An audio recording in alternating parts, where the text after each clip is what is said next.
लंका विजय के बाद अयोध्या पहुंचे भगवान श्री राम और माता सीता सहित चारों भाइयों का अयोध्या वासियों ने जगमग दिवाली के साथ सोमवार को भव्य स्वागत किया। इस दौरान सभी ने खुशियां मनाई और 14 वर्ष वनवास के दौरान विषम परिस्थितियों में रहे भगवान श्री राम को आज 56 भोग लगाकर उन्हें तृप्त किया, जिसके लिए आज सुबह से ही कनक भवन, हनुमान बाग, मणिराम छावनी, राम बल्लभा कुंज, झुनकी घाट और सदगुरु सदन सहित सभी मठ मंदिरों में 56 प्रकार के व्यंजन तैयार किए गए, जिनकी महक से रामनगरी का वातावरण सुभाषित हो उठा।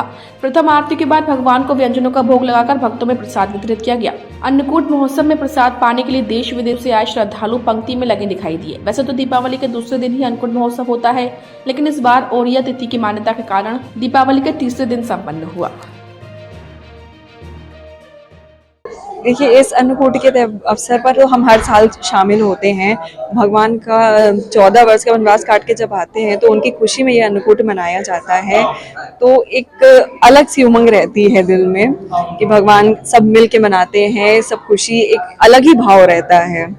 भगवान का 56 भोग लगता है, वो अपने घर पधारे हैं तो उसकी एक अलग ही खुशी रहती है। आप व्यक्तिगत रूप से आपने क्या महसूस किया इसमें शामिल होकर के? हमें बहुत ही अच्छा लगता है भगवान के दर्शन करके, भगवान का प्रसाद पाके, मतलब एक गर्व सा महसूस होता है कि हम अयोध्या वासी हैं और भगवान का हमको प्रसाद ग्रहण करने को मिल रहा है। कूट पर्व में जो भी भोजन को भोग लगता है ठाकुर जी को, हर एक चीज का भोग लगता है, चाहे वो मीठा हो या नमकीन, वो अमृत के समान होता है। ठाकुर जी अपने हाथ से उसको ग्रहण करते हैं। हम लोग सारी जनता मिलकर उनके आने की खुशी में, अयोध्या आने की खुशी में हम लोग उनका भोजन कराते हैं। एक एक चीज बनाई जाती है, हर वनस्पति, हर फूल पत्ती, हर प्रकार के फल फूल, हर प्रकार के मेवे, मिष्ठान, सब कुछ बनाए जाते हैं। इतनी जनता दुखी थी 14 वर्ष के वनवास के बाद, जब राम जी सीता जी पधारे तो पूरी जनता इतना हर्षोल्लास में बह गई कि हर घर में लड्डू बन रहे हैं, कहीं मिठाइयाँ बन रही हैं, कहीं पकवान बन रहे हैं। तो सब ने खुश होकर हर एक घर से, हर एक जगह से अपने राजा के सामने, अपनी रानी के सामने अपने व्यंजन प्रस्तुत किए और हर एक चीज बनाई, जिससे वो इतने दिनों तक जो इन सब चीजों से वंचित रह गए वो उन लोगों को प्राप्त हो। भले ही भगवान जो है सब कुछ उनके पास है, लेकिन वो सिर्फ आस्था के भूखे हैं। आज इसी आस्था के पर्व को मनाने को हम अन्नकूट कहते हैं। अन्न के अनुसार वो एक एक अन्न ग्रहण करते हैं और हम लोगों को इस चीज को बहुत अच्छा पर्व मनाते हैं और कहते हैं, पूरा संदेश है इस पूरी दुनिया को और पूरे राष्ट्र को कि इस अन्नकूट पर्व का महत्व ये कहलाता है कि हम अन्न को पूजते हैं। यहाँ अन्न की पूजा होती है। आज जो कुछ भी खेत खलिहान जो कुछ भी है वो सिर्फ बाहर के लोगों के लिए, विदेशों के लिए सिर्फ एक अनाज हो, सिर्फ एक ग्रेन हो, लेकिन हम लोगों के लिए वो भगवान होते हैं। वो अन्नपूर्णा माता का आशीर्वाद है जो कि आज हम ठाकुर जी के आगे भोग लगाते हैं, वो उनको ग्रहण करते हैं। इसलिए ठाकुर जी इससे बहुत प्रसन्न होते हैं और हम लोगों को आशीर्वाद देते हैं कि हमारे घर में हर जगह अन्न का भंडार भरा रहे। यही अन्नकूट महोत्सव का महत्ता है और आगे भी हम लोग ऐसे ही अन्नकूट महोत्सव मनाते रहें और मंदिर में आते रहें। भगवान श्री राम 14 वर्ष वन यात्रा पूरी करके वापस श्रीधाम अयोध्या जी आए। उसी आगमन पर अयोध्या वासियों ने भगवान के लिए एक दीप उत्सव का आयोजन किया और उसके पश्चात 56 भोग, जिसका अन्नकूट उत्सव आजकल प्रचलन में है, उस तरह की व्यवस्था करके। ऐसे तो भगवान विशंभर हैं, पूरे विश्व का भरण पोषण करते हैं, केवल भाव के भूखे हैं। लेकिन अवधवासियों का एक भाव था कि ठाकुर हमारे वन यात्रा में अनेक प्रकार के कष्टों से गुजरे हैं, इसलिए उनके स्वागत में 56 प्रकार का भोग बना के अर्पित किए।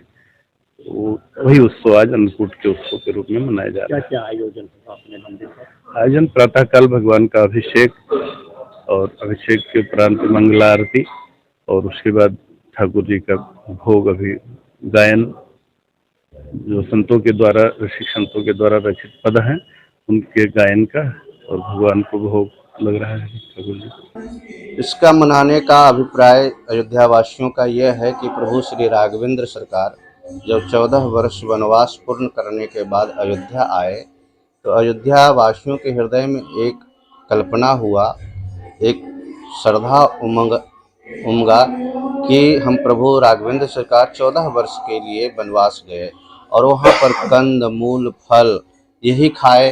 और ये राजकुमार थे, जब तक रहे अयोध्या में तब तक राजशाही भोजन इनको प्राप्त हुआ, लेकिन 14 वर्ष जब कंद मूल फल खा करके जीवन व्यतीत किए तो अयोध्या वासियों ने अपने अपने घरों से विभिन्न व्यंजन बना करके प्रभु श्री राघवेंद्र सरकार के लिए परोसा।